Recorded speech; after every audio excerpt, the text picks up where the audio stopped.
Cette vidéo est en partenariat avec Ma Voix parce qu'on a discuté ensemble, on s'est rendu compte qu'en fait ce que je faisais sur ma chaîne et eux ce qu'ils font sur leur site en fait ça se rejoint vachement parce que eux vous aident à vous orienter, c'est totalement gratuit. Voilà, je vous le dis, comme ça vous pouvez continuer à écouter ce que je raconte, c'est gratuit. C'est gratuit, vous n'avez rien à payer. C'est une plateforme qui est gratuite parce qu'ils savent très bien que ça vise surtout les étudiants et que les étudiants on est fauchés. Donc leur but c'est pas de nous faire raquer quoi. En fait cette plateforme elle vous aide à vous orienter ou alors à trouver un job. Donc c'est pour les gens qui soit veulent faire des études, soit qui sont en fin d'études, soit qui veulent juste directement trouver un travail. Ce qui est hyper cool c'est que moi souvent je vous conseille d'aller voir un conseiller d'orientation parce que je sais que moi j'en ai vu plusieurs. Et alors ça dépend, des fois ça peut vraiment être nul comme expérience et des fois ça peut vraiment vous ouvrir des voies auxquelles vous aviez pas pensé et être hyper intéressant pour vous. Et là en fait eux ils proposent un coaching gratuit de 45 minutes. Franchement c'est gratuit, genre allez-y faites-le. Ça coûte quoi? Genre ça vous coûte 45 minutes de votre temps mais c'est tout. Et en vrai ça peut tellement être bénéfique de un pour vous redonner confiance en vous, vous rebooster et peut-être aussi vous donner des pistes d'exploration de métiers ou de domaines d'activité auxquels vous aviez pas du tout pensé. Et en plus de ça évidemment sur la plateforme il y a des formations qui sont proposées, la plupart sont gratuites. Ils proposent de vous aider à refaire votre CV et tout et ça vraiment il faut l'utiliser. Et si jamais vous êtes un peu largué ça peut vraiment être un bon outil pour vous. Donc je vous mets le lien en description si jamais vous voulez aller checker le site. Moi plusieurs fois je me suis inscrite et j'ai commencé à voir ce qu'ils me conseillaient. Franchement c'est hyper intuitif, genre vraiment c'est juste si jamais vous êtes un peu stressé et que vous êtes un peu perdu, allez jeter un coup d'œil. Une fois de plus c'est gratuit, vraiment allez juste jeter un coup d'œil, vous serez moins stressé, c'est promis. Donc maintenant que je vous ai fait un peu déstresser par rapport à votre avenir, on va parler du mien et de ce qui se passe actuellement. On va parler de ce que je fais dans mon stage. Je vais essayer d'être le plus clair possible mais c'est un peu compliqué parce que des fois je peux pas vous donner des exemples concrets vu que je ne peux pas vraiment dévoiler ce sur quoi on travaille. Pour revenir à ce que je fais, donc je suis en stage de fin d'études de 6 mois dans la société Orange. Je fais un stage en tant que chargée de projet publicitaire et management de la marque. Concrètement, qu'est-ce que c'est? Je travaille dans la publicité et donc aussi dans l'image de marque. Faut savoir que j'ai pas vraiment fait des études spécialisées pour, mais que mon cursus n'empêche pas d'atteindre ce genre de poste. Je pense que vous l'aurez vu un peu dans mes vlogs sur TikTok et YouTube. Ce que je fais majoritairement c'est des réunions. Pourquoi autant de réunions? Parce que en fait moi je bosse pas pour Orange France mais pour Orange Group. Orange Group c'est quoi la différence? C'est que je bosse en fait pour les 27 pays d'Orange et pas la France. Je bosse pour l'Europe et l'Afrique. On est présent dans beaucoup de pays en Afrique. On a régulièrement les pays au téléphone, en conf call ou en réunion par Zoom pour parler de l'avancement de leur campagne. En fait ce qui se passe c'est qu'il y a des campagnes qui sont faites en France mais aussi des campagnes évidemment qui sont faites à l'étranger et que on regarde un peu ce qu'ils font et qu'on donne des go ou des no-go, c'est-à-dire que on va avoir par exemple une réunion avec la Pologne et ils vont nous présenter leur future campagne print, par exemple des affiches, et nous on va dire ok sur l'affiche il y a ça qui va, il y a ça qui va pas. Par exemple la typo est respectée, les couleurs sont respectées mais c'est pas centré, c'est pas au bon endroit, le logo est pas bien placé, blablabla. Et donc ça c'est valable pour les campagnes qui soient en print, qu'elles soient en digital, qu'elles soient TV. Et donc en fait ça prend énormément de temps parce que je vous rappelle il y a 27 pays. Alors tout le monde n'est pas sur les 27 pays, hein, il y a des équipes, mais moi du coup comme je suis sur plusieurs projets, je vois différents pays. J'ai pas une partie de la zone Afrique ou j'ai pas une partie de la zone Europe, j'ai vraiment des pays différents selon les projets en fait. Et c'est marrant parce que des fois en réunion, pendant une demi-heure, on va parler d'une flèche sur une affiche ou d'un texte qu'on trouve illisible sur un prochain post Instagram. Donc voilà de quoi on discute.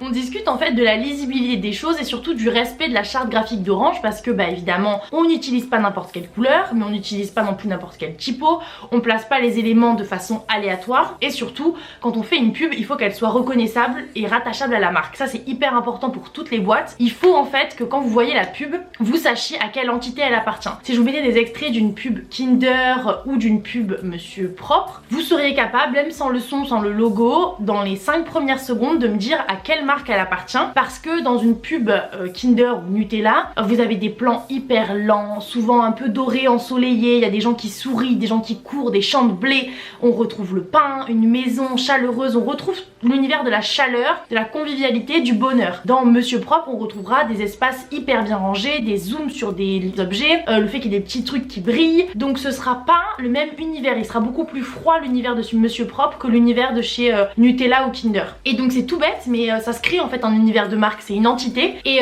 c'est comme une personne un peu. On vous vend tout un univers, pas juste un produit, pas juste un service, on vous vend un univers et des promesses autour de cet univers. Et il faut respecter cet univers, il faut faire en sorte qu'il soit appliqué. Le problème c'est que selon les pays, forcément il y a un peu des fluctuations parce que on n'a pas tous les mêmes codes et que même si nous on est Orange France par exemple, Orange Espagne, ils communiquent pas exactement pareil et du coup faut faire en sorte que la marque d'Orange soit conservée dans ses règles tout en s'adaptant au pays.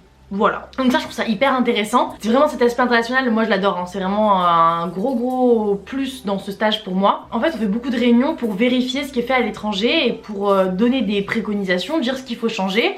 Et puis du coup ça donne lieu à d'autres réunions où on vérifie les modifications qui ont été faites. On fait aussi plein de réunions dans lesquelles on donne des idées pour les futures campagnes. Il y a un truc qui s'appelle les Brand Labs chez nous. C'est un moment où en fait notre agence de pub vient nous proposer toutes les nouvelles idées qu'ils ont eues, que ce soit pour des futures campagnes, des nouvelles offres. Donc des fois pendant 2-3 heures on discute vraiment juste, c'est un peu, ça part dans tous les sens et chacun donne des idées, des trucs qu'il trouverait sympas. Et donc ça prend du temps aussi, vraiment. Ça dont je me rends compte dans un gros groupe, c'est que entre la première réunion que j'ai eue dans mon stage et celle que j'ai maintenant au bout d'un mois et demi, on parle souvent des mêmes sujets en fait. Les choses prennent du temps parce qu'il faut l'aval de beaucoup de personnes, beaucoup de validation. Pourtant c'est des montagnes quoi, c'est des gros projets, donc c'est normal aussi que on n'appuie pas sur un bouton en disant bah c'est bon on lance la campagne quoi. Ce que je fais aussi dans mon stage, c'est que je suis responsable d'un événement en interne, donc je sais pas trop ce que je peux vous dire là-dessus, mais je pense que j'ai le droit de vous dire qu'en gros en interne on récompense par une cérémonie les 27 pays pour leur création publicitaire,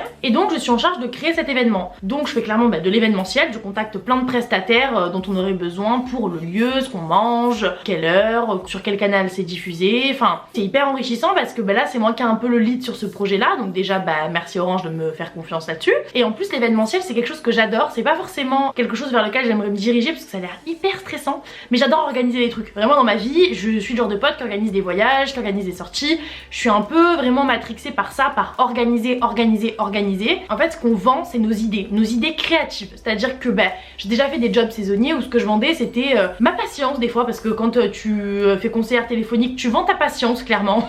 Moi là ce que je vends à Orange c'est clairement ce qu'il y a là-dedans et les idées créatives que j'ai là-dedans. Il y a aussi plein de métiers dans le marketing où tu dois analyser des données et c'est hyper cool. En vrai j'aimerais aussi peut-être beaucoup faire ça dans le futur, mais moi j'avais plus envie de créer, vraiment d'être dans la partie création d'idées et la partie pour moi qui est plus fun quoi, qui est plus punchy, qui vend plus du rêve, parce que je sais que quand j'ai passé des entretiens il y a beaucoup de boîtes qui ont essayé de me mettre les pieds sur terre en me disant voilà la pub c'est bien glamour, c'est bien sympa, mais tu verras faut beaucoup bosser avec le service juridique, c'est un peu rébarbatif, un peu chiant. Je sais pas si j'ai chopé le stage de l'année, je pense que j'ai chopé le stage de l'année, ou c'est que les autres stages étaient vraiment nuls, mais moi j'ai pas du tout bossé avec le service juridique et je fais rien de chiant dans mon stage, rien de rébarbatif, rien de relou quoi. Vraiment je fais que des trucs qui me plaisent, que des trucs hyper punchy. Je bosse sur plein de projets différents, je bosse par exemple sur le programme RE, donc c'est un programme de reconditionnement, de réparation, de recyclage. Je bosse sur Orange Monnaie, je bosse aussi sur un projet avec les JO, je bosse sur d'autres projets dont je peux pas vous parler.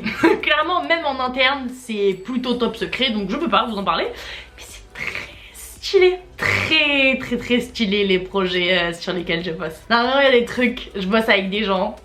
Des fois aussi ce qu'on fait c'est des réunions avec d'autres boîtes. Genre des fois j'ai eu des réunions avec le groupe AXA, avec plein de grosses boîtes, parce qu'on s'informe sur des futurs sujets, pour nous informer sur plein de choses qui se passent dans l'actualité, et on est avec des experts qui vulgarisent un peu l'actualité, et on a des réunions avec des gens de chez Facebook quoi par exemple. Je trouve ça hyper stylé. Qu'est-ce que j'ai fait? J'ai fait des benchmarks aussi, j'en ai fait qu'un pour l'instant, parce qu'en fait je pense que c'est plus notre agence de pub qui s'occupe de ça, puisque Orange a une agence de pub, et je pense que c'est beaucoup ce qu'on fait en fait quand on va dans des agences de pub, c'est beaucoup de benchmarks, parce que les benchmarks en gros c'est aller voir ce que fait la concurrence, pas forcément la concurrence dans notre secteur, donc pas forcément que dans le réseau ou le mobile, mais la concurrence en général, que ce soit d'autres industries ou même juste des collectivités locales, des institutions gouvernementales, ce que font les gens ailleurs en fait. Tu vas voir, tu pioches des idées, après tu les remets à ta sauce. Donc j'en ai fait un pour le programme RE, je vous dirai pas dans quoi parce que je peux pas, mais j'en ai fait un pour le programme RE et les gens ont bien aimé, donc j'étais contente. N'hésite pas à me poser des questions en commentaire si jamais il y a d'autres choses que tu veux que je développe. J'essaierai de vous montrer un peu plus ce que je fais dans les prochains vlogs, de vous détailler un peu plus, et c'est compliqué en fait de garder la ligne confidentialité de la marque, parce qu'on parle pas de n'importe quelle marque quand même, et à la fois de vous expliquer ce que je fais. C'est un peu tendu mais je vais essayer. N'hésite pas non plus à partager la vidéo à tes potes si jamais il y a des potes qui veulent bosser dans la pub et qui savent pas trop ce qu'on y fait. En fait moi clairement ce que je vous dirais pour conclure cette vidéo, c'est que ce que je fais c'est clairement ce que fait Emily in Paris. Tu vois ce qu'elle fait Emily in Paris, elle fait des réus, d'un coup elle se dit waouh j'ai une super idée, on va lancer un événement pour la sortie de ce champagne. On fait pareil, sauf que nous on sort pas du champagne. Mais clairement des fois on est en réunion, on a des éclairs de génie pour tel ou tel produit, on se dit bah on va lancer ça, on va faire ça, c'est telle opération qu'il faut qu'on fasse, c'est ça qu'il faut qu'on fasse. Et je trouve ça hyper cool d'être avec les personnes qui pensent aux pubs que vous voyez. Des fois on voit une pub, on voit un slogan, il y a une chanson qui nous rentre dans la tête, on se dit mais putain qui a pensé à ça? Bah en fait des gens en réunion avec qui je suis Je trouve ça fou. N'hésite pas à t'abonner à la chaîne si c'est pas fait, je vous le dis pas souvent, mais en vrai pour moi ça me fait hyper plaisir. On a passé les 19 000 abonnés il y a pas longtemps. En vrai ça me fait hyper plaisir de voir qu'on est toujours plus nombreux, donc n'hésite pas à t'abonner à la chaîne. Et nous on se dit à bientôt avec une nouvelle vidéo. Bye.